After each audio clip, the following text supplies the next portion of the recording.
Trading करना चाहते हो और मार्केट से कंफ्यूज हो, कहीं ना कहीं डरे हुए हो या समझ नहीं आता है कि यार मुझे कौन सा स्टेप लेना चाहिए, कौन सी चीज़ें एक्चुअली सीखना चाहिए जो मेरे काम आएंगी, तो ये वीडियो तुम्हारे लिए एकदम ध्यान से सुनना। बहुत शॉर्ट और सिंपल तरीके से तुमको बताता हूँ कि एक्चुअली वो कौन सी चीज़ें हैं जो तुम्हें एज ट्रेडर सीखना बहुत ज़रूरी है। क्योंकि मोस्टली क्या है, कई बार हम थ्योरी बहुत ज़्यादा पढ़ लेते हैं या प्रैक्टिकल इंप्लीमेंटेशन इतना पढ़ लेते हैं, थ्योरी पे ध्यान नहीं देते। बेसिकली इसके बीच का बैलेंस क्या होना चाहिए, कौन सी चीज़ कितना पढ़ना ज़रूरी है और कौन कौन से टॉपिक्स आपको आना चाहिए एक्चुअली, वो इस वीडियो में बताऊंगा।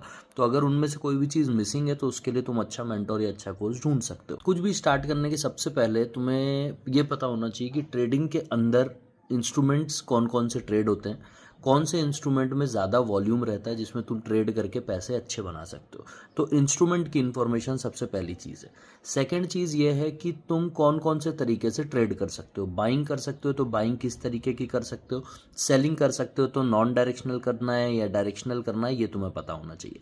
अब ये तीनों के अलग अलग स्ट्रैटेजी होती है, अलग अलग इंस्ट्रूमेंट में अलग तरीके से ये काम करता है। तीसरे नंबर पे आता है कि तुम्हें प्राइस एक्शन सही तरीके से आना चाहिए, एटलीस्ट बेसिक प्राइस एक्शन कि मार्केट किस तरह से मूव करता है, किस तरीके से अपना स्विंग बनाता है, स्विंग हाई स्विंग लो क्या होता है, छोटा मोटा सपोर्ट रेसिस्टेंस तुमको पता होना चाहिए कि हाँ बड़े टाइम फ्रेम पे कैसे देखते हैं, मल्टी टाइम फ्रेम एनालिसिस तुमको आना चाहिए।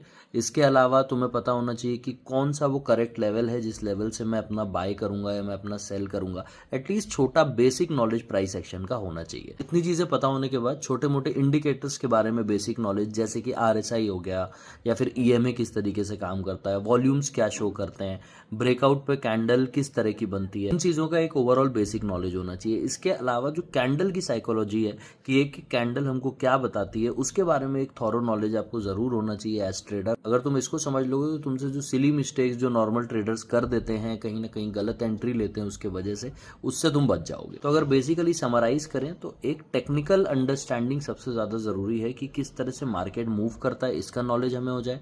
कैंडल्स क्या बोलती हैं, किस तरह से काम करती हैं, क्या दर्शाती हैं, वो तुम्हें पता होना चाहिए। उसके साथ में तुम्हें थोड़ा बहुत इंडिकेटर्स के बारे में और मल्टी टाइम फ्रेम एनालिसिस पता होना चाहिए।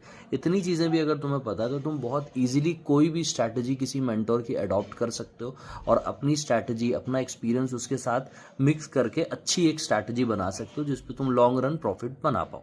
और ऐसी ही सिंपल नॉन डायरेक्शनल स्ट्रैटेजी मैंने अपलोड की अपनी वेबसाइट पे। अगर इंटरेस्टेड होगे तो मुझे लिंक कमेंट करना, मैं तुम्हें वेबसाइट का लिंक दूंगा, वहाँ रजिस्टर करके तुम कोर्स अवेल कर सकते हो। कोर्स 500-550 रुपए का है, लेकिन वर्थ इट है, तुम्हें एक बार जरूर करके देखना चाहिए। अगर उसको कर लोगे तो छोटा पैसा हो या फिर काफी अच्छा कैपिटल हो, दोनों ही केस में तुम पैसे को बचाते हुए अच्छा प्रॉफिट बना सकते हो।